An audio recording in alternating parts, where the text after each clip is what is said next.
नमस्कार, good evening class. स्वागत है आपका एक बार फिर से हमारे इस यूट्यूब चैनल पे।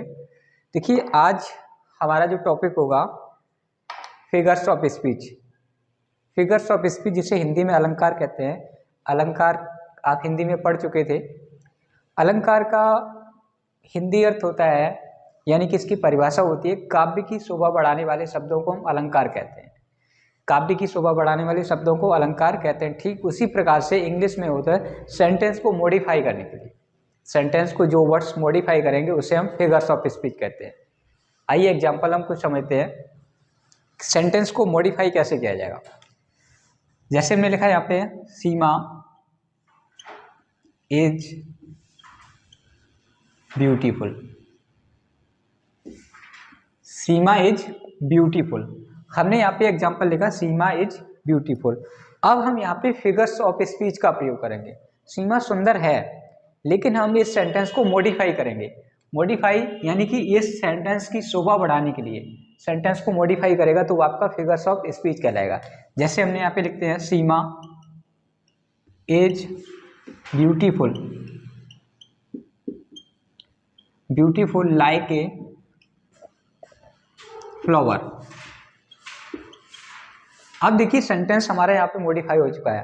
पहले सेंटेंस में लिखा सीमा इज ब्यूटीफुल, सीमा सुंदर है। अब इस सेंटेंस में हमने क्या कर दिया, फिगर ऑफ स्पीच को ऐड कर दिया गया। तो Seema is beautiful like a flower, तो ये आपका फिगर ऑफ स्पीच ऐड हो गया है। सीमा सुंदर है, लाइक ए फ्लावर, एक फूल की तरह सुंदर है। तो यहाँ पे हमने फिगर्स ऑफ स्पीच ऐड कर दिया। ठीक है, इसी प्रकार से इंग्लिश में जो हम फिगर स्पीच पढ़ेंगे वो मोस्ट इंपोर्टेंट आपके 7 फिगर ऑफ स्पीच, तो उसका हम अध्ययन करेंगे। ठीक है, तो आइए हम एक एक करके शुरुआत करते हैं कि फिगर ऑफ स्पीच कितने प्रकार के होते हैं हम और अध्ययन कैसे करेंगे। ठीक है, देखिए, हमारे जो फिगर्स ऑफ स्पीच होते हैं वो मोस्टली जो हम अध्ययन करते हैं वो 7 प्रकार की फिगर ऑफ स्पीच का अध्ययन करते हैं। पहला आपका simile, metaphor, personification, hyperbole, oxymoron, apostrophe and ओनोमेटोपोइया। Mostly आपका जो प्रयोग किए जाते हैं वो 7 प्रयोग किए जाते हैं। लेकिन 10th क्लास में हमने देखा गया कि आप एलिट्रेशन का भी प्रयोग कर सकते हैं। एलिट्रेशन की हिंदी की बात करें तो एलिट्रेशन का हिंदी अर्थ होता है अनुप्रास अलंकार। अब अनुप्रास अलंकार को हम समझेंगे। हिंदी में हमने आपको बताया था कि जहां वर्ड की आवृत्ति बार बार होती है वहां पे आपका क्या होता है, अनुप्रास अलंकार होता है। जिस प्रकार से चंदू की चाची ने चंदू के चाचा को चांदी की चम्मच से चटनी चटाई, यानी कि यहाँ पे चा शब्द की आवृत्ति बार बार हो रही है, तो आपका क्या हो जाएगा, अनुप्रास अलंकार हो जाएगा। इंग्लिश में भी सेम सिचुएशन है कि आपका कोई वर्ड यानी कि कोई लेटर आपका बार बार अगर आ रहा है तो आपका क्या हो जाएगा, अनुप्रास अलंकार हो जाएगा। हिंदी में आपको बहुत अच्छे से समझ में आ गया हो कि दूसरा एग्जाम्पल हम आपको बताते हैं, चारूचंद की चंचल किरण, यानी कि इसमें भी चा शब्द की आवृत्ति बार बार हो रही है तो उसका अनुप्रास अलंकार है। और इंग्लिश में अगर बात करें तो इंग्लिश में आपके कोई भी लेटर अगर बार बार आएगा तो वहां पे एलिट्रेशन होगा। एग्जाम्पल समझ लीजिएगा इसका। एग्जाम्पल है आपका big bite, big bug, bites black bag. अब यहाँ पे देखिए बी शब्द जो है बार बार आ रहा है, यानी कि इसमें आपका जो फिगर्स ऑफ स्पीच होगा इंग्लिश के अकॉर्डिंग तो आपका एलिट्रेशन होगा। एलिट्रेशन मतलब अनुप्रास अलंकार। हिंदी की तरह आप इसको समझिए, इसमें क्या होता है, लेटर की आवृत्ति बार बार हो रही है, मतलब पुनः रिपीट बार बार हो रहा है। यानी कि प्रत्येक देखिए वर्ड में, शब्द में देखिए जो लेटर आ रहा है बी लेटर आ रहा है, तो जब लेटर की आवृत्ति यानी कि रिपीटेशन होगा तो वहां पे क्या होगा, अनुप्रास अलंकार होगा। ठीक है, मोस्टली ये पढ़ाया नहीं जाता, फिर भी हम आपको बता देते कि 10th क्लास में चाहे वो यूपी बोर्ड हो या राजस्थान बोर्ड हो, दो में ये क्वेश्चन आने की संभावनाएं रहती हैं। मोस्टली हम जा रहे जो फिगर्स ऑफ स्पीच होते हैं 11th क्लास से स्टार्ट होते हैं और इंटर क्लास में इनका बहुत महत्व होता है 12th क्लास में। तो आइए हम एक एक करके समझते हैं। देखिए, सिमिली की बात करें, सिमिली का हिंदी जो होता है मीनिंग, इसका मतलब होता है उपमा अलंकार। हिंदी क्या होती है इसकी, उपमा होती है। मेटाफर होता है आपका रूपक, इसकी हिंदी नोट कर लीजिए आप। हिंदी होती है मेटाफर की, रूपक होती है, और सिमिली होता है, उपमा होता है। पर्सोनिफिकेशन मानवीकरण होता है। पर्सोनिफिकेशन क्या होता है, मानवीकरण होता है। नेक्स्ट आपका हाइपरबोल जो होता है अतिशयोक्ति होता है, अतिशयोक्ति, अतिशयोक्ति अलंकार। ऑक्सीमोरन होता है आपका विरोधाभास, विरोधाभास अलंकार। नेक्स्ट आता है एपस्ट्रोफी, आपका होता है संबोधन, संबोधन अलंकार। नेक्स्ट है आपका ओनोमेटोपोइया, ये होता है ध्वनि सूचक अलंकार, ध्वनि सूचक। देखिए आज इस वीडियो में हम आपको सिर्फ फिगर ऑफ स्पीच का सिर्फ और सिर्फ ओवरव्यू बताएंगे। आपको लिखाने का काम हम नेक्स्ट वीडियो में कराएंगे, इससे आपको एक एक लाइन करके आपको नोट कराएंगे, प्रत्येक की परिभाषा हम लिखाएंगे। तो चलिए हम समझते हैं सिमली उपमा अलंकार। देखिए उपमा अलंकार की पहचान हमने आपको हिंदी में बताई थी, सम सास सरित सरिका सा सी से जैसा जैसी जैसे। अगर ये शब्द आपको कहीं पे मिल जाए तो आपका क्या हो जाएगा, उपमा अलंकार हो जाएगा। एग्जाम्पल भी हम आपको बताए थे, पीपर पात सरस में डोला। देखिए इस शब्द में सरस शब्द आ गया।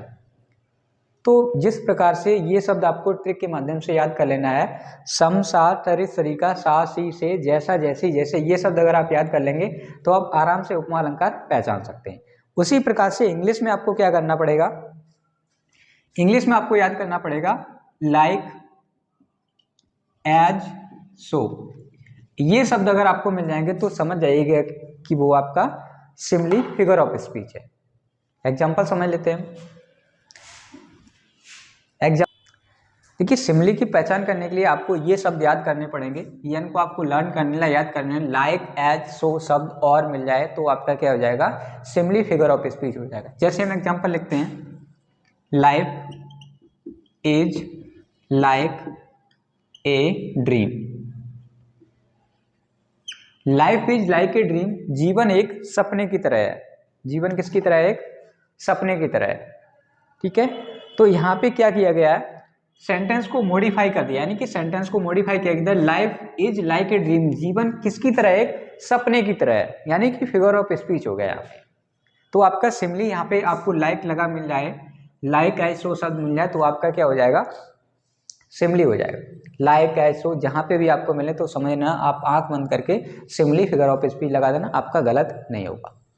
अगला हम बात करते हैं, इसको हम मिटा रहे हैं। अगला ठीक इसका विपरीत होता है रूपक अलंकार। रूपक अलंकार में सेम क्या होता है कि इसके ऑब्जेक्ट में तुलना की जाएगी, और लाइक एज सो से तुलना की जाएगी। उपमा अलंकार होगा, तुलना की जाएगी, लेकिन लाइक एज सो शब्द, ये शब्द आपके नहीं दिए जाएंगे तो वहां पे क्या हो जाएगा, रूपक अलंकार हो जाएगा, मतलब मेटाफर हो जाएगा। एग्जाम्पल समझ लीजिएगा, जैसे लाइफ इज ए ड्रीम, यहां पर जीवन को ही सपना मान लिया गया है। सिमली में क्या था, life is like a dream, यानी कि जीवन सपने की तरह था। यहाँ पे life is like a dream नहीं है तो लाइक शब्द को हटा दिया गया, यहाँ पे लाइक एज सो शब्द नहीं होगा, लेकिन तुलना हो रही है तो यहाँ पे क्या हो जाएगा, आपका मेटाफर हो जाएगा। दो क्लियर समझ में आ गए। चलते हैं नेक्स्ट पर्सोनिफिकेशन की तरफ। पर्सोनिफिकेशन में क्या होता है, किसी निर्जीव वस्तु को सजीव मान लिया जाता है। अब निर्जीव वस्तु को सजीव कैसे मान लेंगे, आइए उस पर हम डिस्कस करते हैं।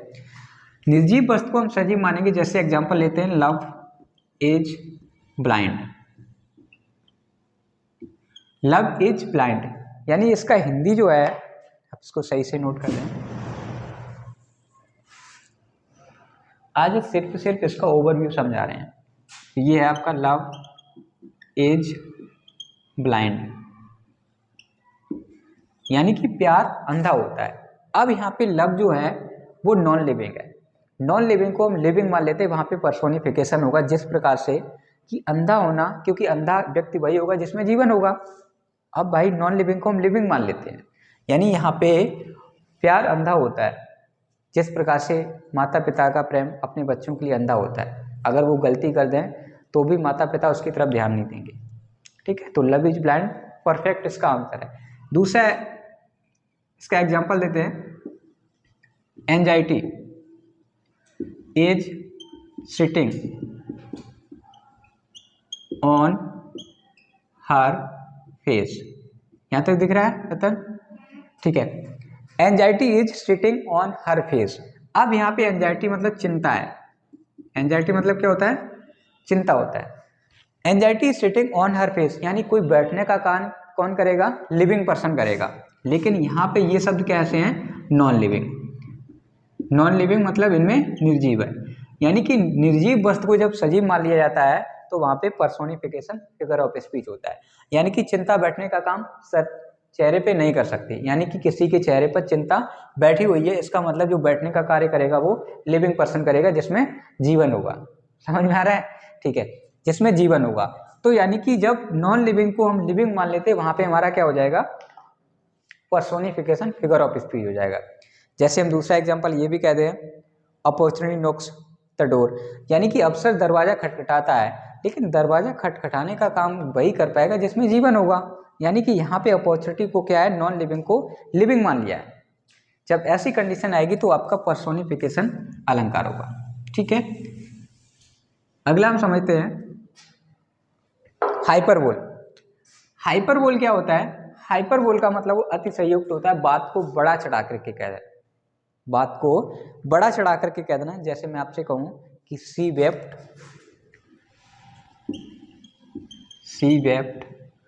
ओशियन ऑफ टीयर्स, यानी कि वह इतना रोई कि उसके रोने से समुद्र बह गया। बात को बड़ा चढ़ा कर कह दिया, कि बात को इतना ज़्यादा बड़ा चढ़ा करके कह देना आपका हाइपरबोल कहलाता है। जिस प्रकार से 1947 के युद्ध में इतना घमासान युद्ध हुआ कि खून की नदियां बह गईं। अब मान लेते हैं कि खून निकला होगा, लेकिन इतना नहीं निकला होगा कि खून की नदियां बह जाएं। हिंदी में एक बेस्ट एग्जाम्पल हमने आपको बताया था, संदेशन मधुबन कूप भरे। मैं मान सकता हूं कि संदेश हो सकते हैं, लेकिन इतने संदेश नहीं होंगे कि उनसे कुआं भर जाएगा। तो बेस्ट एग्जाम्पल है सी वेप्ट ओशियन ऑफ टीयर, वह रोई, उसके रोने से क्या हो गया? समुद्र बह गया। हालांकि कुछ सच्चाई होती है, लेकिन बात को बहुत ज़्यादा बड़ा चढ़ा करके बताया जाता है, वो होता है आपका हाइपरबोल। अगला हम समझते हैं ऑक्सीमोरन। ऑक्सीमोरन का मतलब होता है विरोधाभास। अब एक दूसरे का विरोध होता है, विरोध का मतलब एक दूसरे का अपोजिट होता है। अपोजिट जैसे समझ लीजिएगा, हम ये कहें यहाँ पे it is an open secret, it is an open secret. अब देखिए यहाँ पे खुला भी है, ओपन मतलब खुला है, और यहाँ पर मतलब रहस्य भी है। या तो वो खुला होगा तो रहस्य नहीं होगा, अगर रहस्य है तो ओपन नहीं होगा। जब एक दूसरे के विरोध हो जाए तब वो क्या हो जाएगा? आपका ऑक्सीमोरन हो जाएगा। ठीक है, जैसे स्वीट पेन, स्वीट पेन। अब स्वीट पेन से समझ लीजिएगा, स्वीट मतलब यदि वो मीठा है तो दर्द नहीं होगा, और अगर दर्द है तो मीठा नहीं होगा। ठीक है, एक दूसरे का विरोध कर रहे हैं, ऑक्सीमोरन कर रहे हैं। ठीक है, यदि दर्द है तो मीठा नहीं हो सकता, अगर मीठा है तो वो दर्द नहीं होगा। इसी प्रकार से स्वीट पॉइजन है, अगर वो स्वीट मीठा है तो जहर नहीं होगा, अगर जहर है तो वो मीठा नहीं होगा। ठीक है, अगर वो मीठा है तो जहर नहीं होगा, जहर है तो वो मीठा नहीं होगा।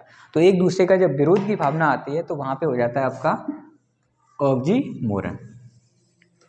अगला हम समझते हैं एपस्ट्रोफी। एपस्ट्रोफी का मतलब सीधा एक चिन्ह से पहचान लेंगे, इस तरह का एक चिन्ह लगा रहेगा, और यहाँ पे क्या होगा? किसी को संबोधित किया जाएगा, वहाँ पे आपका एपस्ट्रोफी हो जाएगा।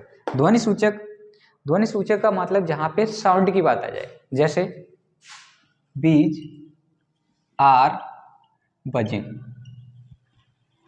यानी कि मक्खियाँ क्या कर रही हैं? भिनभिना रही हैं, तो इनका साउंड आ रहा है। जब साउंड की बात आएगी तो आपका क्या हो जाएगा? आपका ओनोमोटोपोइया हो जाएगा।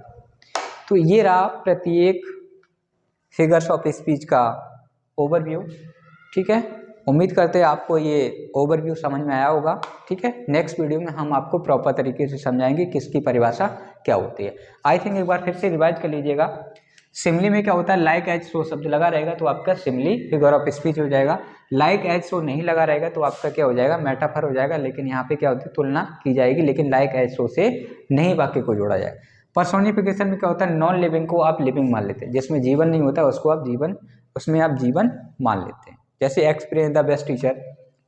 अब एक्सपीरियंस अच्छा टीचर कैसे हो सकता है जबकि एक्सपीरियंस में कोई नॉन लिविंग है?